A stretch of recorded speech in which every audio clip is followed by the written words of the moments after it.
الحمدللہ رب العالمین والصلاة والسلام علی خیر خلقہ سیدنا و مولانا محمد وآلہ واصحابہ اجمعین، اما بعد۔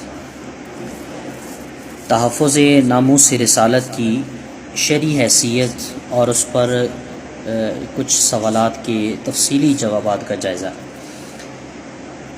ایک سوال یہ ہوتا ہے کہ تحفظ ناموس رسالت کی شرعی حیثیت اور اس کی حدود کیا ہیں، اور اگر کوئی شخص یا حکومت اس کا ارتکاب کرتی ہے تو شرعاً اس کی سزا کیا ہے۔ ان دونوں سوالوں کے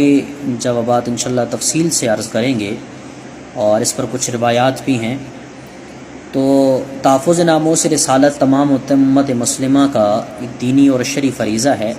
کیونکہ حضور صلی اللہ علیہ وسلم کا حق تو ہماری اپنی جانوں سے بھی بہت زیادہ ہے، کیونکہ اللہ تعالیٰ نے فرمایا النبی اولیٰ بالمؤمنین من انفسہم،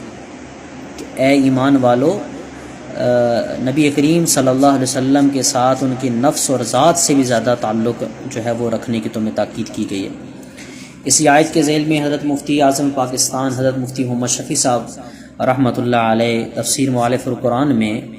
کچھ روایات ذکر فرماتے ہیں۔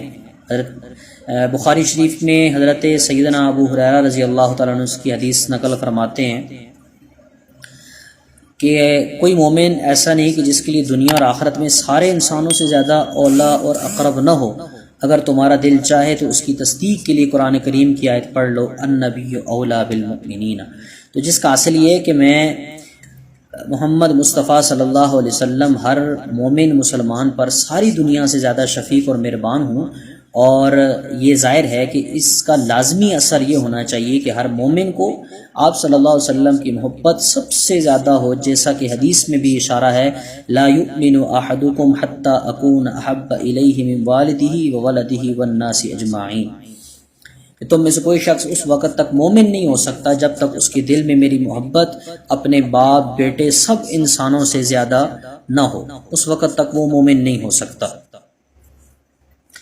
اور اس میں چند احادیث اور بھی ہیں اسی آیت کے ذیل میں، اور صحابہ کے آثار سے بھی ہمیں تحفظ ناموس رسالت کی اہمیت ہمیں ملتی ہے۔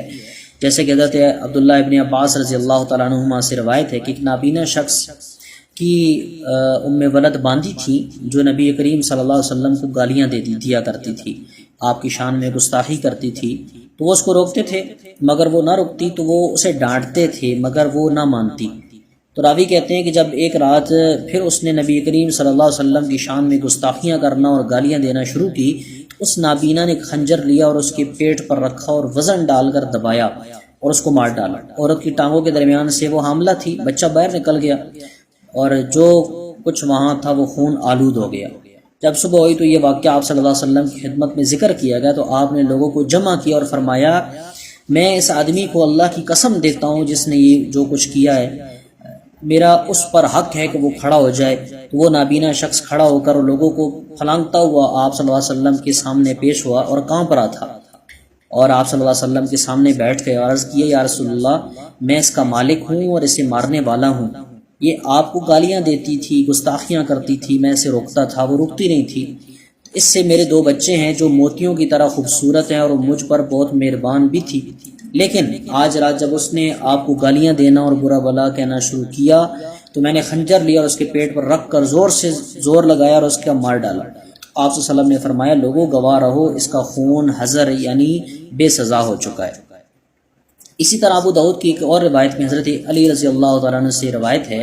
ایک یہودیہ نبی کریم صلی اللہ علیہ وسلم کو گالیاں دیتی تھی، برا بلا کہتی تھی، تو ایک آدمی نے اس کا گلا گھونٹ دیا یہاں تک کہ وہ مر گئی۔ اللہ تعالیٰ تو رسول اللہ صلی اللہ علیہ وسلم نے اس کے خون کو ناقابل سزا قرار دیا۔ اور ایک اور روایت میں ہمیں ملتا ہے ابن خطل کی گانے والی دونوں باندیوں کو بھی رسول اللہ صلی اللہ علیہ وسلم نے فاتح مکہ میں ایک موقع پر قتل کرنے کا حکم دیا تھا۔ ان دونوں کے قتل کرنے کا حکم بھی اس لیے دیا تھا کہ یہ دونوں آپ صلی اللہ علیہ وسلم کی شان میں بدگوئی کے اشعار گایا کرتی تھی، تو ان میں سے ایک قتل کی گئی اور دوسری بھاگ گئی جو بعد میں آ کر مسلمان ہو گئی تھی۔ اسی طرح آپ صلی اللہ علیہ وسلم نے فتح مکہ کے موقع پر حویرث ابن نقید کو قتل کرنے کا حکم ارشاد فرمایا تھا،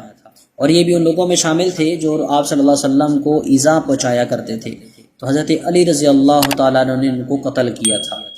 ان واقعات سے ہمیں معلوم ہوتا ہے کہ آپ صلی اللہ علیہ وسلم کو گالیاں دینے والا مباح الدم ہو جاتا ہے، یعنی اس کا خون بہانا جائز ہو جاتا ہے، اس کا حق کا علمدار سزاؤں کا مستحق نہیں ہوتا بلکہ ثواب کا حقدار ہوتا ہے۔ لہٰذا اگر کوئی شخص حضور کی شان میں صراحتاً یا اشارتاً یا قولاً یا فعلاً بدگوئی اور گستاخی کرے تو شرعاً گستاخی کرنے والا شخص قتل کا مستحق ہے، اور قتل کرنے کی ذمہ داری حکومت پر ہے کہ وہ ہر طریقے سے ایسے مجرم کو پکڑ کر اس پر قتل کی سزا جاری کرے۔ عام آدمی کے لیے قانون کے نفاذ کو اپنے ہاتھ میں لینا یہ مناسب نہیں ہے، لیکن اس کے باوجود اگر کسی سرعام شخص نے ایسے گستاخی کی بدگوئی کرنے والے شخص کو قتل کر دیا تو اس پر شرعاً نہ قصاص ہے نہ تعاون ہے، کیونکہ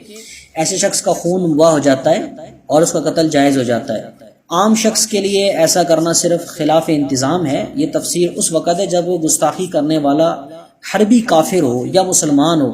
لیکن اگر گستاخی کرنے والا ذمی کافر ہو یعنی اسلامی ملک کا باشندہ ہو تو بعض فقہا کے نزدیک اس کا بھی یہی حکم ہے جو اوپر بتایا گیا ہے، کیونکہ ایسے کافر کا ذمی ہونا ختم ہو جائے گا۔ لیکن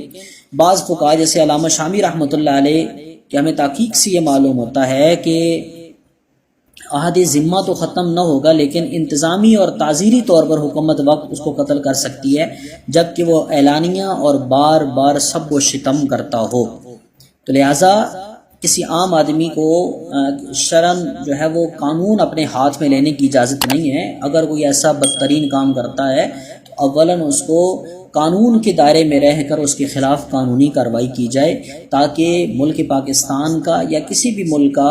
امن جو ہے وہ خراب نہ ہو، اور اس سے جو وہ لوگ ہیں کہ جو ملک میں امن خراب کرنا چاہتے ہیں ان کو اس سے راہ ملے گی اور جس سے ایک بد امنی پیدا ہوگی۔